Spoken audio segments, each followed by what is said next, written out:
स्वागत है आपका इस यूट्यूब चैनल पे। तो इस वीडियो में हम लोग 10वीं का जो है साइंस, ठीक है, साइंस इसमें हम लोग देखेंगे। तो बाबू बता दें कि अब जो आपका मॉडल पेपर आया है ना, मॉडल पेपर का सब्जेक्टिव का सॉल्यूशन जैसे सेक्शन बी हम लोग इस और सी डी जो है सब कुछ, मतलब कि आप देखिए कि 1 से लेके 30 तक का क्वेश्चन जो है हम लोग देख चुके हैं। ठीक है, आप नहीं देखे तो चैनल के ऊपर मिल जाएगा। और 30 से आगे, 30 से आगे 31 से लेकर 52 तक का जो प्रश्न है, 2 नंबर वाले, 3 नंबर वाले और 5 नंबर वाले प्रश्न को इस वीडियो में देखेंगे। तो वीडियो में आप लास्ट तक बने रहिएगा। चैनल के ऊपर आप नए हैं तो चैनल को सब्सक्राइब कर लीजिएगा और दोस्तों के पास ज़्यादा ज़्यादा शेयर कीजिएगा। आप लोगों के लिए एक चेतावनी। हम लोग क्वेश्चन के ऊपर चलते हैं। पहला प्रश्न दिया हुआ है, प्रकृति में साधारण नमक के 2 मुख्य स्रोतों की सूची बनाइए। 2 यौगिकों के नाम बताएं जहां साधारण नमक के कच्चे माल के रूप में उपयोग किया जाता है। तो यहाँ पे प्राकृतिक स्रोत कहाँ से आता है वो समझिए सबसे पहले। तो सामान्यतः प्राकृतिक स्रोत समुद्र जल है। ठीक है, क्या है? समुद्र जल। मुख्यतः तो इसमें सोडियम और क्लोरीन, ये 2 चीज़ रहता है। तो यहाँ पे जो प्रश्न क्या, प्रकृति में साधारण नमक के 2 मुख्य स्रोत की सूची बनाने के लिए कहा है। तो पहला है समुद्री जल, और दूसरा जो आप लिखेंगे इसी में से दूसरा लिखेंगे खनिज नमक। ठीक है, तो समुद्री जल और खनिज नमक, ये सूची आपका बन गया। अब यहाँ पे समुद्र जल में क्या क्या होता है, सोडियम और क्लोरीन, और इसमें जो होता है खनिज नमक में क्या क्या होता है, सोडियम और क्लोरीन इसमें भी होता है। ये धरती के अंदर से निकलता है और ये यहाँ होता है पानी से इसको बाहर किया जाता है। ठीक है, तो चलिए यहाँ तक समझ गए। आप आगे नेक्स्ट पॉइंट देखिए। यहाँ तक तो हम लोग इसका सोल्यूशन लिख लिया। अब यहाँ से 2 यौगिकों के नाम बताए जहाँ साधारण नमक को कच्चे माल के रूप में उपयोग किया जाता है। 2 यौगिक के नाम। तो पहला यौगिक का नाम जो है आप देखिए, ध्यान दीजिए, सोडियम। ठीक है, सोडियम हाइड्रोक्साइड, सोडियम हाइड्रोक्साइड एक यौगिक यहाँ पे हो गया। दूसरा यौगिक है सोडियम बाइकार्बोनेट। 2 यौगिक का नाम आपका यहाँ पे हो गया, जो वहाँ पे पूछा गया था। बस इसको हम लोग इतने लिखेंगे। यहाँ पे जो अधिक वर्ड ये सब लिखा गया है, इसको समझने के लिए, जो बेसिकली आप लोग अच्छे से समझ पाए, इसके लिए हम लोग यहाँ पे इसको लिख रखे हैं। ठीक है, ठीक है, उम्मीद करते समझ में आ रहा होगा। चलिए नेक्स्ट को देखिए, आगे देखिए। नेक्स्ट क्वेश्चन दिया गया, कहता है कि कार्बन यौगिकों की संख्या अन्य सभी तत्वों द्वारा मिलकर बनाए गए यौगिकों से अधिक है। 2 कारण बताए, इस कथन की पुष्टि करें। 2 कारण बता के इस कथन को पुष्टि करें। पहला कारण देखिए, 4 बंध बनाने की क्षमता। इसमें 4 बंध होता है। कार्बन के परमाणु संख्या जो है ना, 6 है। कितना है? 6 है। तो 6 पहला कक्ष में 2 दिया, दूसरा में 4 दिया। अब इसको इस घर को फुल करने के लिए 4 चाहिए, तो ये 4 ले सकता है, 4 दे सकता है, मतलब इसमें 4 आबंध बनने की क्षमता है। ठीक है, जिसे यह कई प्रकार के यौगिक बना सकता है, जिसे अलग अलग प्रकार के यौगिक को ये ऐड कर सकता है। मान लीजिए सी है, एक इधर जोड़ा, इधर जोड़ा, इधर जोड़ा, इधर जोड़ा, 4 तरीके से इसको जोड़ रहा है। ठीक है, यही बात यहाँ पे समझा रहा है ये। फिर कहता है कि अनेक रूप में पाया जाता है, और कार्बन जो अनेक रूप में पाया जाता है, जैसे आप सुने होंगे हीरा, ग्रेफाइट, कोयला, ईटीसी, ये कार्बन के अवरूप है, रूप है ना। तो बस यही रीजन है। तो यहाँ पे कार्बन यौगिकों की संख्या 2, मतलब यौगिकों की संख्या अधिक होने का 2 रीजन था ये, कि अनेक रूप में पाया जाता है, इसमें 4 आबंध बनता है। अब यहाँ पे नेक्स्ट क्वेश्चन को देखिए, जगह है कि मध्यम क्रियाशील वाली एक धातु का नाम बताएं तथा सल्फाइड अयस्क के इस धातु के निष्कर्ष के 3 मुख्य चरण लिखिए। तो मध्यम क्रियाशील वाली धातु जो है वो जिंक है। ठीक है, सल्फाइड अयस्क से जिंक से के निष्कर्षण के 3 मुख्य रीजन है, मुख्य कारण है। पहला देखिए, भट्ठी को गर्म करना। क्या है? भट्ठी को गर्म करना। जब जिंक सल्फाइड ZnS को हवा में गर्म किया जाता है, जिससे जिंक ऑक्साइड ZnO और सल्फर डाइऑक्साइड SO2 बनता है। ठीक है, जो यहाँ पे सूत्र लिखा गया है, भट्ठी में गर्म करना, ये पहला है। ठीक है, दूसरा जिंक ऑक्साइड का कार्बन से ह्रास। जिंक ऑक्साइड का क्या होता है? कार्बन से ह्रास होता है, कमी किया जाता है, जैसे कि यहाँ पे देखिए।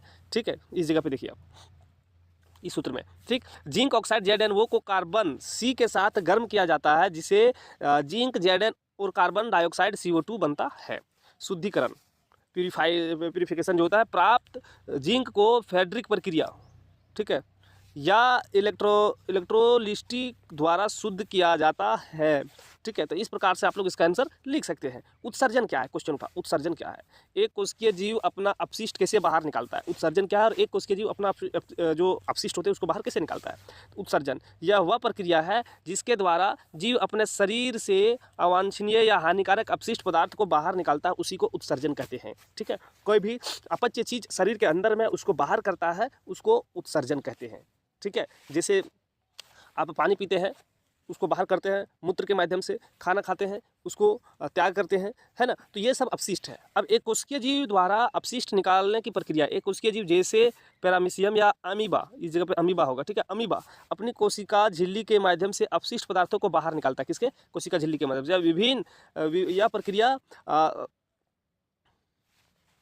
यह प्रक्रिया लंबा चलता है, जिसमें अपशिष्ट पदार्थ कोशिका झिल्ली से बाहर निकलता है। ठीक है, इस प्रकार से आप लोग लिख सकते हैं इसका आंसर। आगे देखिए दिया प्रत्येक दो कार्य लिखे हैं विल्सन और अंडाशय का। विल्सन के दो कार्य वियर का उत्पन्न और लिंग हार्मोन का उत्पन्न, जो विल्सन का दो कार्य है, ठीक है।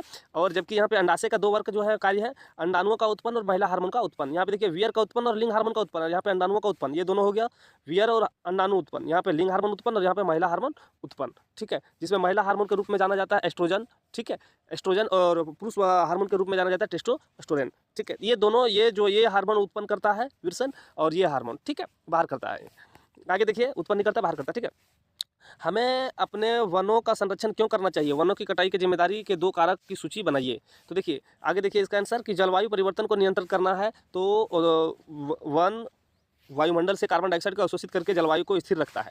जलवायु परिवर्तन को नियंत्रित करने के लिए, जैविक विविधता की संरचना के लिए, पारिस्थितिक तांत्रिक या मिट्टी संरक्षण के लिए, वृक्षों की संसाधन प्राप्ति करना, ठीक है, ये सब जो है इसीलिए जल जंगल को हम लोगों को सुरक्षित करना चाहिए। अगर जंगल जैसे कि अगर जंगल की कटाई होगा तो वायुमंडलीय से कार्बन डाइऑक्साइड को अवशोषित नहीं करेगा, तो वायुमंडलीय में कार्बन डाइऑक्साइड की मात्रा बढ़ जाएगी, जिससे हानिकारक होगा। अगर जैव विविधता की संरचना, अगर जंगल कट जाएगा तो जैव विविधता अलग अलग जानवर, अलग अलग प्रकार के जानवर है वो धीरे धीरे विलुप्त हो रहे हैं, उसी तरह से विलुप्त होता चला जाएगा। अगर जंगल कट जाएगा तो क्या होगा कि आपका जो मिट्टी का है वो अपर्दन मिट्टी अधिक मात्रा में हो जाएगा, जिस कारण से आपका मिट्टी नुकसान होगी, उपजाऊ मिट्टी बह जाएगी। वृक्षों की संरक्षण देखिए वो पहले जो होता था औषधि बनता था, दवाई, पहले जड़ी बूटी का प्रयोग होता था, अब देखिए एंटीबायोटिक के ऊपर हम लोग सब कुछ पड़े हैं। तो वो अगर जंगल रहता, वन वृक्ष संसाधन प्राप्त रहता तो लकड़ी, औषधि, रेजिन, खाद्य ईटीसी प्राप्त उसे होता है। वनों की कटाई के लिए जिम्मेदार के दो कारक लिखिए। पहला कारक जो है कृषि योग्य भूमि बनाना, कृषि के लिए भूमि का प्रयोग करना। जैसे जैसे जनसंख्या बढ़ रही है वैसे वैसे इसको भूमि चाहिए, और जितना भूमि चाहिए उस तरह से जंगल को साफ करते जा रहे हैं। दूसरा वाणिज्य उद्देश्य के लिए लकड़ी का मांग, और कल कारखाने के लिए लकड़ी का प्रयोग किया जाता है। जैसे कि आप पेपर अभी यूज़ करते हैं तो ये किससे बनता है? लकड़ी से ही बनता है, लुगदी से ही बनता है ना, इससे प्रयोग होता है। तो इस प्रकार से आप लोग आंसर लिख सकते हैं। नेक्स्ट क्वेश्चन जो सेक्शन नंबर सी दिया हुआ है, इसको देखिए कि 37 से 42 प्रश्न तक हम लोग इस वीडियो में और देखेंगे, ठीक है। तो चलिए वीडियो तक में आप लास्ट तक बने रहिएगा। क्या बोला कि एक चाइनीज डिश 2 ग्राम सिल्वर क्लोराइड लिया जाता है और चाइनीज डिश को कुछ समय के लिए सूरज की रोशनी में रखा जाता है। इस मामले में आप अवलोकन क्या होगा, इसका अवलोकन क्या होगा, आपका अवलोकन क्या होगा? इसमें शामिल रासायनिक प्रक्रिया को संतुलित करना या रासायनिक समीकरण के रूप में लिखना, रासायनिक प्रक्रिया को पहचानना, ये सब कुछ इसमें आपको बताना है, ठीक है। तो देखिए 2 ग्राम सिल्वर क्लोराइड AgCl को सूरज की रोशनी में रखा जाता है। AgCl को, सिल्वर क्लोराइड का सूत्र क्या होता है? AgCl को सूरज की रोशनी में रखा जाता है। तो देखकर यह स्पष्ट होगा कि सिल्वर क्लोराइड का रंग धीरे धीरे बदलने लगेगा। तो सिल्वर AgCl का रंग धीरे धीरे बदलने लगेगा। सूरज की रोशनी में सिल्वर क्लोराइड टूटकर Ag सिल्वर और क्लोरीन में तब्दील हो जाएगा, ठीक है, किसमें? क्लोरीन में तब्दील हो जाएगा, बदल जाएगा, जिससे काले रंग के सिल्वर का रूप दिखाई देगा, और जिससे जो अभी चमकीला श्वेत प्रकार का जो दिख रहा था वो काले रंग में परिवर्तित हो जाएगा। यह प्रक्रिया सूर्य विकिरण के द्वारा होता है। यह प्रक्रिया किसके द्वारा होता है? सूर्य की विकिरण के माध्यम से होता है। रासायनिक अभिक्रिया इसमें पूछा गया था कि रासायनिक अभिक्रिया लिखिए। इसका रासायनिक अभिक्रिया भी आप देखेंगे कि AgCl जब इसके ऊपर सूर्य की किरण पड़ी तो Ag और Cl में टूट गया, इसको संतुलित कर दिया, दो यहाँ बैठा दिया, यहाँ बैठा दिया, संतुलित हो गया, ठीक है। फिर यहाँ पे बोला था आगे कि यह प्रतिक्रिया या प्रक्रिया फोटोलाइस कहलाती है, ठीक है, क्योंकि यह सूरज की रोशनी के प्रभाव से होता है। रासायनिक प्रक्रिया का प्रकार देखिए, यह विघटन प्रक्रिया होगा, क्योंकि विघटन प्रक्रिया क्यों? क्योंकि यहाँ पे एकल पदार्थ टूटकर 2 भागों में विभक्त हो रहा है, इसीलिए विघटित हो रहा है, तो विघटन अभिक्रिया होगा, ठीक है। चलिए उम्मीद करते हैं कि आप समझ गए होंगे। आगे नेक्स्ट क्वेश्चन को हम लोग इसमें देखते हैं। दिया गया क्वेश्चन कि HCl तनु HCl और NaOH विलयन युक्त 2 प्रणाली A और B नीले लिटमस विलयन नीला डाला गया। अब इस प्रणाली में परिवर्तन देखा गया, रंग बताएं और उसका क्या कारण है। अब इसमें जब HCl तनु HCl और NaOH सोडियम हाइड्रोक्साइड और हाइड्रोक्लोरिक, ये दोनों में से क्या हुआ कि नीले लिटमस पत्र में दोनों को डाला गया तो प्रणाली का रंग एक का परिवर्तित हो गया। और क्या रीजन था, क्यों परिवर्तित हुआ, ये पूछ रहा है आपसे। तो देखिए प्रणाली HCl, देखिए यहाँ पे क्या बोला कि प्रणाली HCl जो था ये जिसमें HCl विलयन था, नीला लिटमस विलयन में लाल रंग में बदल गया। जो नीला लिटमस था वो क्या हुआ? लाल में बदल गया। क्यों बदला? प्रणाली B नीले लिटमस विलयन में नीला रंग बरकरार रहेगा या हल्का नीला हो सकता है। मतलब कि नीला जो था वो लाल हो गया। किसके केसेस में? ये केस हुआ जब HCl मतलब कि जब अम्ल जब अम्ल में डाला गया तो आपका ये क्या हुआ कि नीला वो लाल हो गया। अब यहाँ पे नेक्स्ट है कि इसमें से जबकि सोडियम हाइड्रोक्साइड जो है वो लाल नहीं होगा, ठीक है, उसका रंग हल्का सा बदल सकता है, नीला हल्का हो सकता है, या फिर अपना रंग जो था नीला वो बरकरार रखेगा। इसका रीज़न क्या था? तो रीज़न ये है कि हाइड्रोक्लोरिक एसिड जो HCl जो था एक अम्लीय विलयन है, और अम्लीय विलयन कागज़ को लाल रंग में बदल जाता है। जो कागज़ जो है वो लाल रंग में बदलता है क्योंकि अम्ल में हाइड्रोजन आयन पाया जाता है। कि अभी हम आपको समझाए थे कि उसमें क्या है कि हाइड्रोजन आयन पाया जाता है जो लिटमस कागज़ के रंग में परिवर्तित कर देता है, रंग को बदल देता है। जबकि सोडियम हाइड्रोक्साइड का क्षारीय विलयन होता है जिसमें ये नीला मतलब लाल को ये नीला करता है। अब नीला इसके पास ऑलरेडी अवेलेबल है तो ये लाल तो कर नहीं सकता है, तो इसमें क्यों नहीं कर सकता, क्योंकि इसमें OH आयन पाया जाता है, हार्ड, ठीक है, OH आयन पाया जाता है जो लिटमस कागज के रंग में बनाए रखता है। अब इस प्रखनली ये देखिए यहाँ पे प्रखनली ये में लिटमस कागज लाल हो जाएगा, जबकि प्रखनली बी में लिटमस का रंग नीला ही रहेगा। ये इतना समझाने के लिए था, ठीक है। इतना नहीं लिखेंगे तो शॉर्ट में आप लिख सकते हैं, ठीक है। चित्र में देखिए, ये चित्र आपको दिख पा रहा होगा। चित्र के सहायता से अनुसार बताइए कि साबुन की प्रक्रिया। देखिए पे चित्र में ये जलरागी सिरा है ये, ठीक है, और ये जल विरागी सिरा है साबुन के अणु, ठीक है। आगे देखिए, आगे अब ध्यान दीजिएगा तो यहाँ पे अब यहाँ पे देख लिए होंगे, अब समझिए यहाँ पे साबुन की सफाई क्रिया को इस चित्र के माध्यम से समझ सकते हैं। निम्न तरीके से समझा जा सकता है। पहला, साबुन के अणु की संरचना, साबुन अणु दो हिस्सों से बना होता है। साबुन के अणु में क्या होता है, दो हिस्सा होता है, एक जल रागी और एक जल विरागी, ठीक है। जल संगत और जल विरकत पूंछ जिसको कहते हैं, जल संगत और जल रागी और जल विरागी, ठीक है। अब यह पानी, यह सिरा पानी को आकर्षित करता, माफ कीजिए, आकर्षित करता है। क्या करता है, आकर्षित करता है।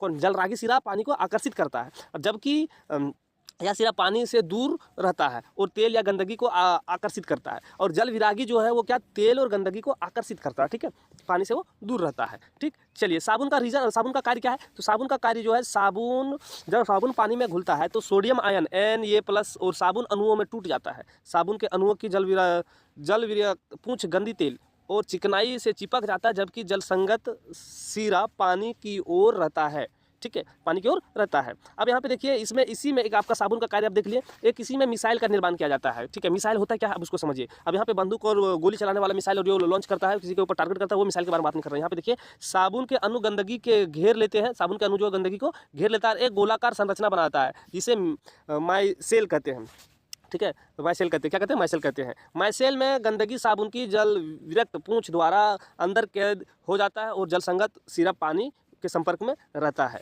ठीक है। तो इस प्रकार से कार्य करता है। अब गंदगी हटाना आप लोग जानते हैं कि अभी क्या है कि जब यहाँ साबुन का जो माइसेल जो के कारण गंदगी पानी से चारों तरफ से घेर लेता है, जबकि पानी उस कपड़े को पकड़ लेता है, जब उसके ऊपर कुछ रगड़ा जाता है धोने का, तो वो वहाँ से छोड़ देता है, हट जाता है, गंदगी इसी कारण से वहाँ से बाहर निकलता है, तेल साबुन गर्दा सब बाहर चला जाता है, ठीक है। चलिए आगे देखिए, मेंडल के प्रयोग से कैसे पता चला कि लक्षण जो है स्वतंत्र रूप से विरासत में मिलते हैं। तो मेंडल के प्रयोग से F1 पीढ़ी के सभी पौधे लंबे थे तथा पुनः F1 पीढ़ी के पौधे को संकरण कराया गया, तो F2 पीढ़ी के पौधे में लंबे या बौने थे। लंबे या बौने पौधे अनुपात 3:1 था। कोई भी पौधा बीच की ऊंचाई का नहीं था, अर्थात लंबे बौने का लक्षण स्वतंत्र रूप से वंशानुगत होते हैं, ठीक है। या तो फिर आप इसको अच्छे तरीके से भी आप लिख सकते हैं। तो इसका वीडियो आप लोग का एक सिर्फ यही प्रश्न का वीडियो हमारे चैनल के ऊपर अवेलेबल है, आप जाके वहाँ पे इसको ढूंढ कर देख लीजिएगा, या फिर हम इसको डिस्क्रिप्शन बॉक्स में लगा देंगे इसका लिंक, ठीक है। और यहाँ पे बच्चे 41 नंबर वाले, तो 41 नंबर का भी क्वेश्चन जो है आपका अवेलेबल है। थोड़ा सा यहाँ पे समझा देते हैं, अगर नहीं समझ में आए तो आपका एक इसी तरह से एक प्रश्न जो है लगा हुआ है, जो डिस्क्रिप्शन बॉक्स में, इसका भी लिंक डाल देंगे, आप उसको अच्छी देख के समझ जाएंगे,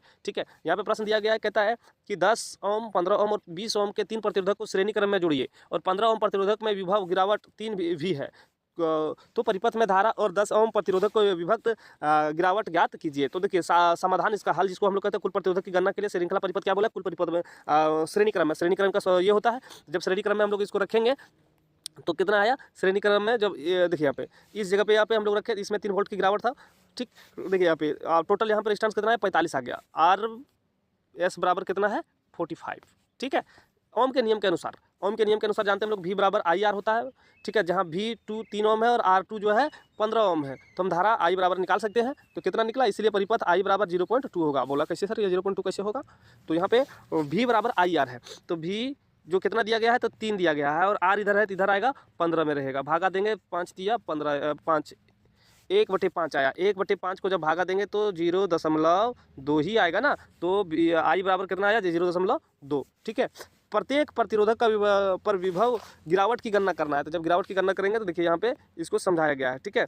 देखिए यहाँ पे दिया गया 10 ओम और 20 ओम के प्रतिरोधक का विभव गिरावट 1 और V3 की गणना करेंगे। ओम के नियम के अनुसार 1 इतना है, V बराबर IR, तो यहाँ पे R बराबर 10 है, प्रतिरोधक का विभव गिरावट, तो V बराबर I इंटू R बराबर कितना है, और तो I बराबर 0.2 इंटू R बराबर 10 है, जब इसको गुना करेंगे तो 2 भी निकल के आएगा। और इसी तरह से R3 का ज्ञात करेंगे तो R3 का कितना होगा, V3 हो जाएगा, V बराबर IR, ठीक है 3। तो ये तो I का वैल्यू निकल चुका है, यहाँ पे ये R3 बराबर 20 है, ये दोनों को कैलकुलेट करेंगे तो 4 ओम निकल के आ गया। समीकरण की जांच करेंगे कुल विभव गिरावट का योग्य, तो देखिए यहाँ पे V बराबर V1 plus V2 plus V3 2 3 4 बराबर 9 ओम, तो यहाँ पे पता चला कि अंतिम परिपथ में धारा 10 ओम प्रतिरोधक का विभवांतर V बराबर इतना होगा, ठीक है, V1 बराबर 2V, ठीक है, I इतना होगा, मतलब I बराबर 0 इतना होगा, V is equal to 2V and I is equal to 0.2 ये, ठीक है, ये वोल्ट मीटर विभवांतर है आपका, ये धारा है, ठीक। इस प्रकार से आप इसका आंसर लिख सकते हैं, ठीक है। चलिए, तो वीडियो अच्छी लगी हो, वीडियो क्योंकि लंबा होते जा रहा है,